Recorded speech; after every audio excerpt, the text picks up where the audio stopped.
Hello and welcome to JV's IS. We are back with an important topic of Indian polity, that is Bharat Bandh on farmer protest.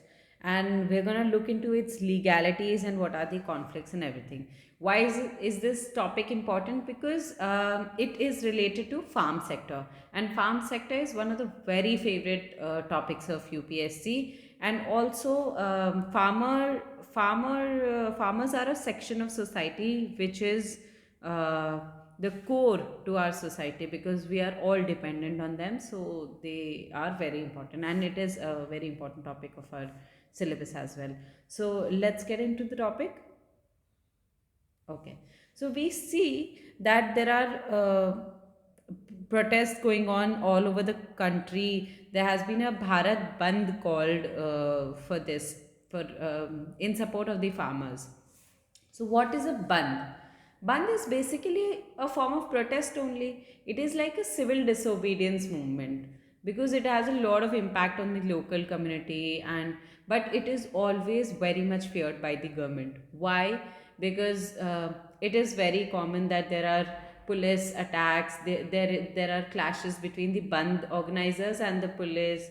There are stone attacks, there are forced closures. So all this keep happening when a bandh is called, and protests are such. So, though protests are very important, why? Because they are a hallmark of free and democratic society. Why is this protest important? The logical the logical reasoning of people should be reached to the decision makers, the policy makers.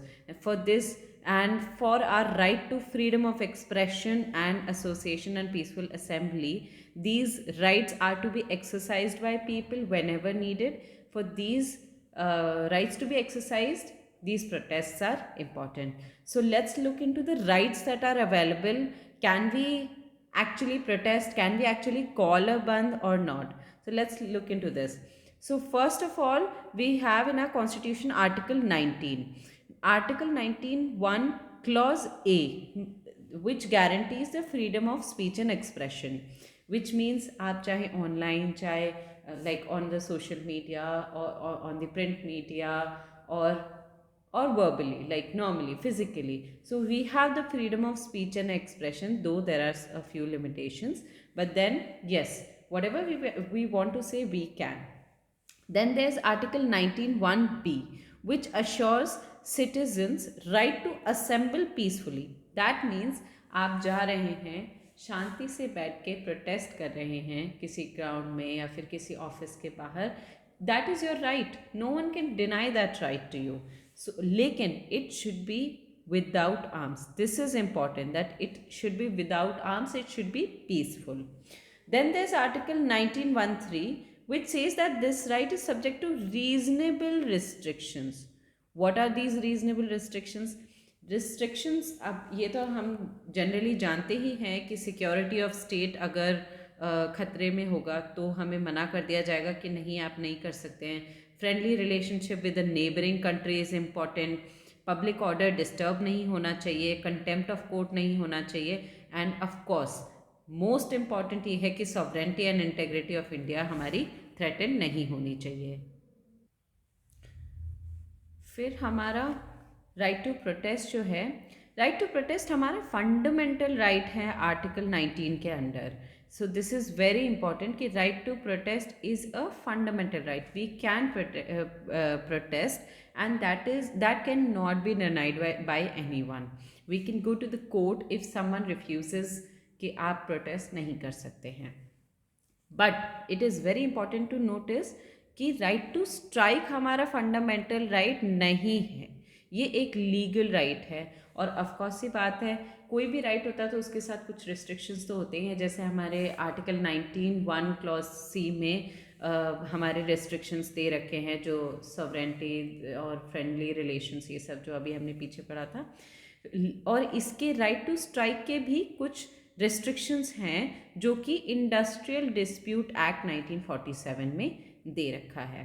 Okay, सो अब हम अपने main topic पे आते हैं. तो main topic क्या है, क्या इशू ये है कि 3 नए एक्ट्स आए हैं जो कि है farmer produce trade and commerce promotion and simplification act 2020, Farmer Empowerment and Protection Price Assurance and Agreement on Agricultural Services Act 2020, और एक तीसरा जो एक्ट है Essential Commodities Amendment Act 2020.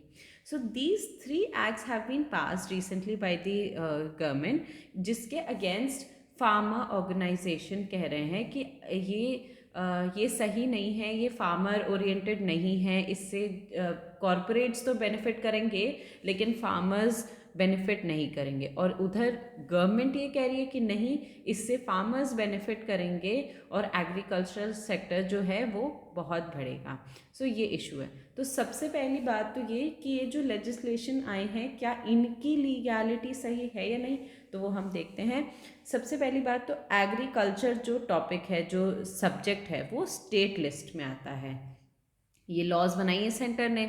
Entry 14 of the state list में agriculture हमारा आता है.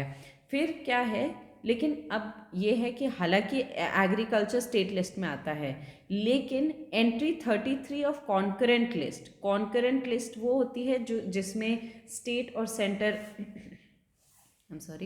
State और सेंटर दोनों बना सकते हैं. तो उसकी एंट्री 33 में ये लिखा गया है कि एग्रीकल्चर में जो लॉज बनेंगी, स्टेट्स जो बनाएंगे उसको लिमिट करता है उस पावर को, और ये सेंटर को ये पावर देता है कि स्टेट और यूनियन गवर्नमेंट दोनों बना सकती हैं अगर production, trade, supply, distribution of a range of food stuffs and agricultural raw materials. So इस तरीके से इस जगह पे सेंटर को ज़्यादा पावर मिलती है स्टेट से एग्रीकल्चरल प्रोडक्ट्स के मामले में लॉ बनाने के लिए.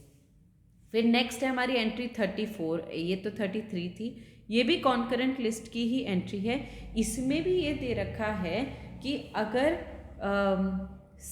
सेंटर चाहे तो वो इन्वेट कर सकता है स्टेट्स की पावर में, अगर उसे कोई प्राइस कंट्रोल करना है तो. So this also make centre more powerful than states.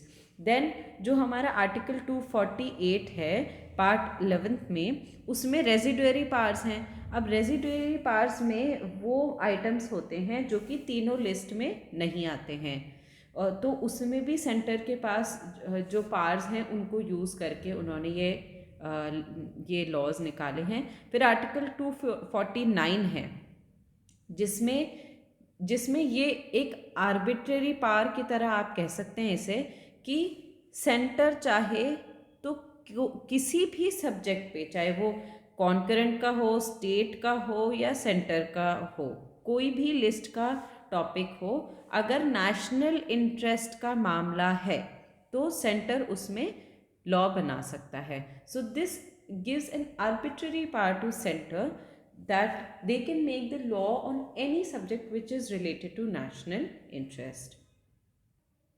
तो ये कहा जा सकता है कि एग्रीकल्चर स्टेट लिस्ट में है तो सेंटर कैसे लॉ बना सकता है? नहीं, ऐसा नहीं है. सेंटर के पास बहुत सारी ऐसी पावर्स हैं जिसके थ्रू वो एग्रीकल्चर के मामले में लॉ बना सकता है. तो फिर फार्मर्स प्रोटेस्ट क्यों कर रहे हैं और स्टेट गवर्नमेंट्स भी प्रोटेस्ट क्यों कर रही हैं? पहली बात तो किसी से कंसल्ट नहीं किया गया. आप फार्मर्स के लिए कोई लॉ बना रहे हैं तो आप फार्मर यूनियन से, जो FPOs होते हैं उनसे, आप उनसे कंसल्ट करके अगर लॉ बनाएंगे तो it will be better, it will be typically oriented towards the benefit of the beneficiaries. But ऐसा नहीं हुआ, इसी वजह से अब प्रोटेस्ट हो रहे हैं और भारत बंद बुलाया गया है. So next is that is band that we are calling, is it legal to call a band? Let's look into this. So 1998 में एक 3 जज बेंच थी जिसमें जिस समय पे हमारे चीफ जस्टिस थे JS वर्मा. उन्होंने ये कहा था कि केरला हाई कोर्ट का एक वो था, जजमेंट था. ओके, आई टेल यू, ये it was I think S Sudin नाम से एक केस था. सो उस केस में ये कहा गया था कि जो पॉलिटिकल बंद्स हैं these are illegal. You cannot call these bans. Okay, and then again 2004 में जब एक बॉम्ब ब्लास्ट हुआ था मुंबई में, उसके अगेंस्ट दो पॉलिटिकल पार्टीज़ ने बंद ऑर्गेनाइज किया था मुंबई में. सो तब भी सुप्रीम कोर्ट ने ये बोला था कि आप नहीं कर सकते हैं, and these two parties were find. Okay, तो बंद बिल्कुल ही नहीं कर सकते? नहीं, ऐसा नहीं है. बंद कर सकते हैं, लेकिन वो कर सकते हैं जो ये इंडस्ट्रियल लॉ जो हमने देखी थी पीछे, इंडस्ट्रियल डिस्प्यूट्स लॉ, उसके अंडर कुछ बंद दिए हुए हैं, वो बंद किए जा सकते हैं.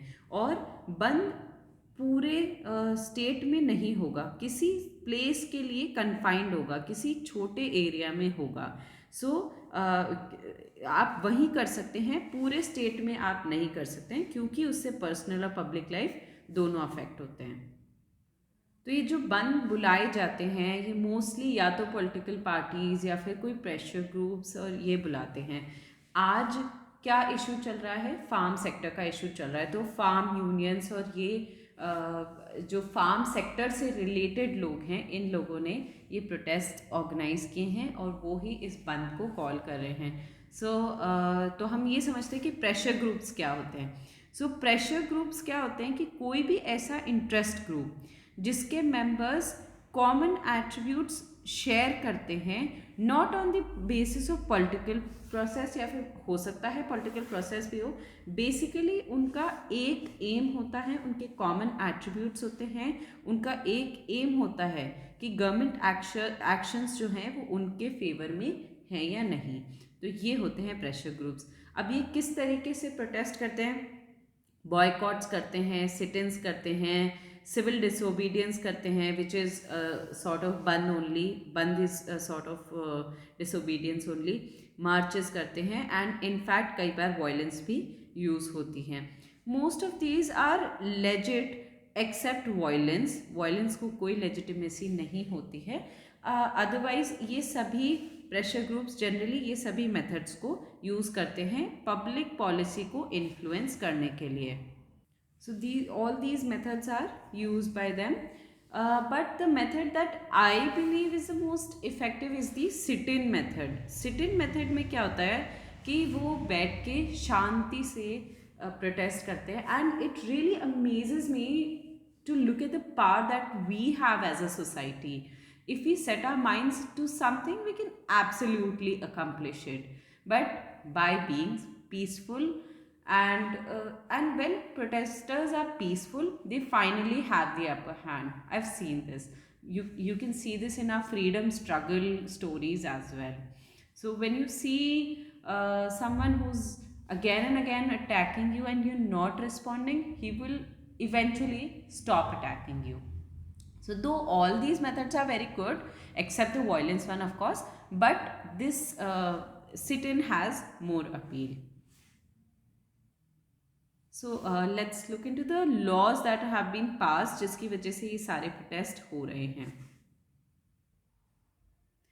So this is the Farmers Produce Trade and Commerce Promotion Facilitation Bill 2020. तो फर्स्ट जो बिल है वो ये है जिसकी वजह से मेजर इश्यूज हो रहे हैं. ये ही सबसे ज़्यादा इम्पॉर्टेंट है, तो you need to take care of this and read it carefully. So सबसे पहली बात इसमें क्या की गई है? पहली बात इसमें ये बोला गया कि एक ऐसा इकोसिस्टम बनाया जाएगा जहाँ पे फार्मर्स और ट्रेडर्स दोनों फ्रीडम एंजॉय करेंगे कि वो किसी को भी अपना एग्री प्रोड्यूस सेल या परचेज कर सकते हैं. पहले क्या होता था? उन्हें नेसेसरीली मंडीज में जाके ही सेल करना होता था. इससे क्या होगा कि barrier free inter state and intra state trade and commerce promote होगा, और मार्केट्स के जो फिजिकल प्रेमाइसेस हैं उसके बाहर भी वो अपना सामान बेच या खरीद सकेंगे. Then farmers will not be charged any cess और levy for sale of their produce and will not have to bear the transportation cost. क्यों? क्योंकि पहले उन्हें नेसेसरली मंडी में जाके बेचना होता था. Now if I get a deal here itself at home and the company is ready to bear the transportation cost, it would be reduced for me. So, me as a farmer would always benefit from this. So this is also a provision in this bill. Then it also proposes an electronic trading and transaction platform for ensuring a seamless trade electronically. Like we already know, ENAM is already working. तो इन सबको ये ease कर रहा है, ये farmer के लिए better होगा कि वो इलेक्ट्रॉनिकली अपने डील्स कर सके, and then it would be easier for him to make the transactions. Then आप मंडीज़ के अलावा आप फार्म गेट पे, कोल्ड स्टोरेज पे, वेयर हाउसेज में, प्रोसेसिंग यूनिट्स पे, कहीं पे भी ट्रेडिंग कर सकते हैं. पहले मंडीज़ में ही कर सकते थे, now you are free to do it anywhere you wish to. Then farmers would also be able to engage in direct marketing. अब उनको इंटरमीडियरीज की ज़रूरत नहीं होगी जो मंडीज़ में अवेलेबल होते थे. तो इस वजह से उनको भी उनका जो शेयर होता था वो रिड्यूस हो जाएगा और वो फार्मर्स को बेनिफिट करेगा. That is what the bill says. अब इसमें डाउट्स क्या क्या है. फार्मर्स को ये लग रहा है कि एमएसपी पे प्रोक्योरमेंट जो होता था पहले वो रुक जाएगा. तो ऐसा कुछ नहीं है, इट विल कंटिन्यू. एमएसपी पे जो प्रोक्योरमेंट हो रहा था वो होगा, लेकिन उसके अलावा भी फार्मर्स अपना जो प्रोड्यूस है वो एमएसपी रेट पे बेचना चाहे तो एमएसपी पे बेच सकते हैं, नहीं तो उसके अलावा भी वो बेच सकते हैं. There is no barrier, but this you have to make sure that MSP पे जो प्रोक्योरमेंट हो रहा है वो नहीं रुक रहा है.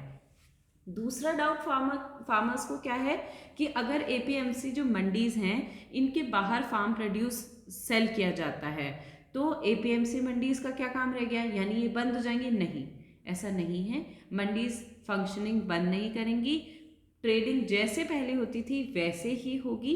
इस नए सिस्टम में बस फार्मर्स के पास ये ऑप्शन होगा, वो चाहे तो मंडी पे सेल करें, चाहे तो बाहर सेल करें. मैंने अभी आपको बताया था farm gate, cold storage, warehouse, कहीं पे भी सेल कर सकते हैं, या फिर वो किसी कंपनी से सीधा भी वो कर सकते हैं. उसके अलावा अब वो ये लोगों का ये भी है कि वो किस तरीके से, अब जब मतलब कोई भी कहीं भी कर सकता है तो फिर ई नैम का क्या काम होगा या इलेक्ट्रॉनिक ट्रेडिंग. नहीं, इनफैक्ट इससे इलेक्ट्रॉनिक ट्रेडिंग तो इम्प्रूव होगी, बिकॉज ई नैम सिस्टम के थ्रू आप मंडीज से भी ले सकते हैं, आप कहीं और भी डील कर सकते हैं.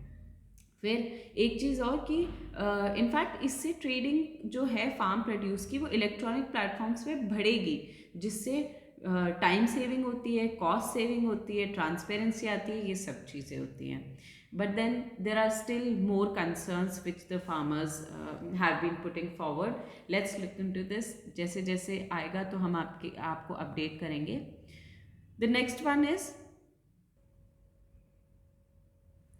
the Farmers Empowerment and Protection Agreement of Price Assurance and Farm Services Bill to 2020. इस न्यू लेजिस्लेशन से क्या किया जाएगा कि जब जैसे मान लो फार्मर है, किसी होलसेलर से, रिटेलर से, एक्सपोर्टर से, प्रोसेसर से, किसी के भी साथ अगर वो एंगेज होता है तो उसको एक लेवल प्लेइंग फील्ड मिलेगा, क्योंकि जो भी प्राइजेस होंगी वो क्रॉप सो करने से पहले ही डिसाइड हो जाएंगी. इसकी वजह से अगर मान लो मार्केट प्राइस हायर या लोअर कुछ भी होता है, लेकिन फार्मर तो इस प्राइस के लिए एंटाइटल होगा ही होगा. ये मिनिमम प्राइस जो है उसमें तो वो तो आपको मिलेगी और उससे ऊपर भी आप एंटाइटल हो. अब इससे क्या होगा कि कई बार जो मार्केट अनप्रेडिक्टेबिलिटी की रिस्क होती है, risk of market unpredictability, this would be transferred from the farmer to the sponsor. Why? Because prior price determination हो जाएगा. So farmers will be shielded from the risk of rise and fall of the market prices because the deal has already been done. So whatever may be there is a cheap alternative available to the sponsor, but then because he is into a contract with the farmer, he has to buy the produce on the same rate which has been already predetermined. So then it will also enable the farmer to access modern technology, because the corporates would make a deal with the farmers. They would always want that the crop should not fail, so they will provide modern technology, better seeds, and जो भी inputs उनको needed होंगे so that the crop doesn't fail. वो उनको provide करवाएंगे, which would of course help the farmer to increase his yield. And then it would also reduce the cost of marketing, and it will improve the income of the farmers, which is obvious. So, and also there would be an effective dispute resolution mechanism which would be provided for within clear timelines for redressal. And then of course the baat hai, when a wholesaler or an exporter, any corporate corporate organization would get into a contract with the farmer, they would always want that their product is best or better. So they would provide them with the research, the new technology in agricultural sector, which would of course help the farmer. तो अब farmers के ऊपर इसमें वो कर रहे हैं, issue कर रहे हैं, वो इसलिए क्योंकि उनको ये डाउट है कि पहली बात जो ये कॉन्ट्रैक्ट फार्मिंग होगी, इस कॉन्ट्रैक्ट फार्मिंग में जो फार्मर होगा उसके ऊपर प्रेशर होगा और वो डिटरमाइन नहीं कर पाएंगे प्राइसेस. तो ऐसा कुछ भी नहीं है, उनके पास पूरी पावर होगी कि वो कॉन्ट्रैक्ट साइन कर सकें और उस कॉन्ट्रैक्ट में वो जो प्राइसेस रखना चाहते हैं वो रख सकते हैं. और उनका जो पेमेंट होगा वो भी मैक्सिमम 3 days में उन्हें मिल जाएगा. This was mentioned on PIB, you can check. And then second क्या डाउट है उन्हें ये डाउट है कि जो फार्मर्स हैं वो कई सारे मैक्सिमम फार्मर्स इंडिया में जो हैं वो छोटे फार्मर्स हैं. तो छोटे फार्मर्स जो हैं वो किस तरीके से कॉन्ट्रैक्ट फार्मिंग कर पाएंगे, वो तो कर ही नहीं पाएंगे क्योंकि स्पॉन्सर्स तो बड़े फार्मर्स से करेंगे. तो ऐसा नहीं है, बहुत सारे ऑप्शंस अवेलेबल हैं, जैसे FPOs हैं जो फार्मर प्रोड्यूस ऑर्गेनाइजेशंस हैं. A lot of them have been formed throughout the country. तो वो चाहे तो स्मॉल फार्मर्स जो हैं वो FPOs से जुड़ के और अपना काम कर सकते हैं. उससे उनको रिन्यूमरेटिव प्राइसिंग जो है उनके प्रोड्यूस की वो भी मिलेगी. फिर उनको ये लगता है कि ना ये जो नया सिस्टम है ये समझ में आएगा या नहीं, उससे प्रॉब्लम हो जाएगी फार्मर्स को. तो ऐसा नहीं है, अगर आपने साइन कर लिया है कॉन्ट्रैक्ट, उसके बाद फार्मर्स को नए जो वो हैं ट्रेडर्स हैं उनको ढूंढने की ज़रूरत नहीं पड़ेगी.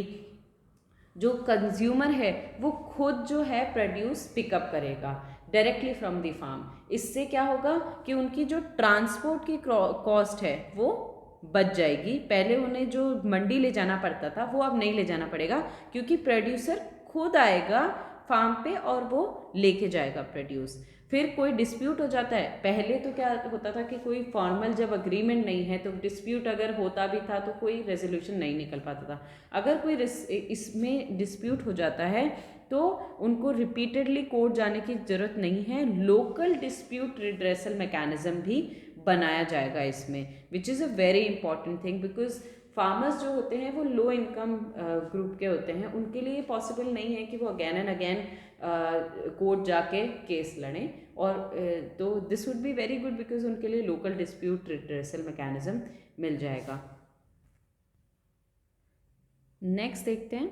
नेक्स्ट है एसेंशियल कमोडिटीज़ अमेंडमेंट एक्ट 2020. वैसे इस एक्ट का डायरेक्टली फार्मर्स से कोई रिलेशन नहीं है. इसमें बेसिकली क्या किया गया है, cereals, pulses, oil seeds, edible oils, onion, potatoes को एसेंशियल कमोडिटीज़ की लिस्ट से निकाल दिया गया है. इनफैक्ट ये तो फार्मर्स के लिए अच्छा है क्योंकि पहले क्या होता था, एसेंशियल कमोडिटीज़ में ये होते थे तो इनको आप नहीं कर सकते थे, मतलब आप ज़्यादा उनकी स्टॉक पाइलिंग नहीं कर सकते थे जिससे रेट्स कभी ज़्यादा नहीं बढ़ते थे. अब नहीं, अब ऐसा उनको हटा दिया गया है तो इनकी स्टॉक पाइलिंग की जा सकती है तो रेट्स भी बढ़ सकते हैं, तो फार्मर्स को अच्छा रेट भी मिल सकता है. ये बेसिकली किया क्यों गया है, क्योंकि जो प्राइवेट इन्वेस्टर्स थे उनको रेगुलेटरी इंटरफेरेंस से मतलब डिस्टर्बेंस होता था, उस चीज़ को हटाने के लिए. प्लस ये हम सभी के, we as consumers will benefit from this. कैसे? क्योंकि मान लो कोई भी वॉर, फेमीन, एक्स्ट्रॉर्डनरी, ये सारी जो चीज़ें हैं, इन सब चीज़ों से हमें सेफ गार्ड किया गया है इस एक्ट के थ्रू. और इसमें यह है कि जो किसी वैल्यू चेन पार्टिसिपेंट की जो इंस्टॉल्ड कैपेसिटी है और जो एक्सपोर्ट डिमांड है वो इन चीज़ों को एग्जेम्प्ट किया है ऐसे रेगुलेशन से, ताकि जो एग्रीकल्चर में इन्वेस्टमेंट आता है वो डिस्करेज ना हो, इनफैक्ट बढ़े. तो this would I think it would help the farmers rather than creating a negative impact on them. तो जब ये सब है, इसमें मैंने अभी आपको सारे क्लैरिफिकेशंस दे दिए कि क्या प्रोविजंस हैं और क्या मिसअंडरस्टैंडिंग्स हैं। तो इसमें मेजर कंसर्न्स क्या है, अब सरकार ये क्यों लेके आई है, क्योंकि डब्ल्यूटीओ क्या करता है, क्योंकि हमारा पीडीएस सिस्टम चलता है, हमारा एमएसपी चलता है, तो इनकी वजह से मार्केट डिस्टॉर्शन होता है। ऑफ कोर्स रेट तो इन्फ्लुएंस होगी ही, क्योंकि वो गवर्नमेंट सपोर्टेड सिस्टम्स हैं। तो इस वजह से डब्ल्यूटीओ क्या करता है कि हमारे इस सिस्टम पे लिमिट तय कर देता है और हमें एक्सपोर्ट करने में प्रॉब्लम होती है। ये बिल इसलिए निकाला गया क्योंकि जो एमएनसीज हैं और जो डोमेस्टिक कंपनीज़ हैं, तो गवर्नमेंट ये चाहती है कि उनके लिए एक्सपोर्ट्स के दरवाजे खुलें। और ये जो स्टॉक पाइलिंग का इशू है, क्योंकि कोई लिमिट ही नहीं होती थी, वो स्टॉक पाइल करते थे लोग, and we use to see कि बहुत ज़्यादा रेट्स हाई चले जाते थे। कभी we use to see every time onions use to go really high. तो इस वजह से ये जो सारे इश्यूज थे, और फिर कॉन्ट्रैक्ट फार्मिंग की जाती थी जिसका कोई प्रॉपर रेगुलेशन नहीं था। तो इन बिल्स के थ्रू उनमें रेगुलेशन लाया गया, तो इन सब वजह से ये बिल्स निकाले गए। अब फार्मर्स क्यों डर रहे हैं, फार्मर ये डर रहे हैं कि भाई आप ये सेक्टर इस तरीके से ओपन अप कर दोगे, बिकॉज मतलब बहुत सारा जो एरिया है वो आपने खोल दिया है प्राइवेट पार्टनर्स के लिए, और प्राइवेट प्लेयर्स की मर्जी पे हो जाएंगे अब हमारे फार्मर्स। तो इस वजह से क्या हो सकता है कि अभी तक सरकार से डील करते थे तो उसमें कॉन्फिडेंस रहता था, so there might be a crisis of confidence and trust deficit between the farmers and the government. ये इश्यूज हैं। तो ये सब कंसर्न्स को देखते हुए ये सारी चीज़ें आई। तो अब फार्मर्स क्या डिमांड कर रहे हैं, सबसे पहले the first demand they have is that you should repeal these 3 new laws. कौन से न्यू लॉज हैं वो हमने देखे ही अभी, produce trade and commerce act, और ये प्राइस एश्योरेंस वाला एक्ट, एंड ये एसेंशियल कमोडिटीज़ एक्ट। फिर सबसे इम्पॉर्टेंट जो उनकी डिमांड है वो ये डिमांड है कि आप जो प्रोक्योरमेंट ऑफ क्रॉप्स कर रहे हो वो कम से कम एमएसपी पे होनी चाहिए। एमएसपी का ये है कि दो ये कंटिन्यू रहेगा, लेकिन वो ये चाह रहे हैं कि जो प्राइवेट सेक्टर अगर प्रोक्योर करता है तो वो भी कम से कम एमएसपी पे प्रोक्योर करें। और एमएसपी क्या होनी चाहिए, तो वो ये भी डिमांड कर रहे हैं कि एमएसपी वो होनी चाहिए जो स्वामीनाथन कमीशन ने दी है। अब ये if you read in news, Swaminathan commission की रिकमेंडेशन ये थी that the MSP should be at least 50% more than the average production cost. So though the present government has worked upon this, but फिर भी ये इनकी ये डिमांड है कि एक रिटन अश्योरेंस दी जाए, एक बिल निकाला जाए कि एमएसपी जो है वो फंक्शनल रहेगी, और जो कन्वेंशनल फूड ग्रेन प्रोक्योरमेंट करता था सेंटर या सरकार करती थी वो चालू रहना चाहिए, वो कंटिन्यूड होना चाहिए। फिर वो ये भी चाहते हैं कि इलेक्ट्रिसिटी अमेंडमेंट बिल को का विड्रॉल कर दिया जाए, because they feel that they won't get the free electricity because of this bill. Then they want कि ये जो स्टबल बर्निंग का इशू है, which is a burning issue around Diwali every year, we face this every year, and in fact the crackers were banned this year, the stubble burning was banned this year, and Delhi faces a lot of problem because of this. So they want that this fine and jail sentence, which is if you are engaged in stubble burning, you might be fined or you might be sent to the jail, ये end कर दिया जाए।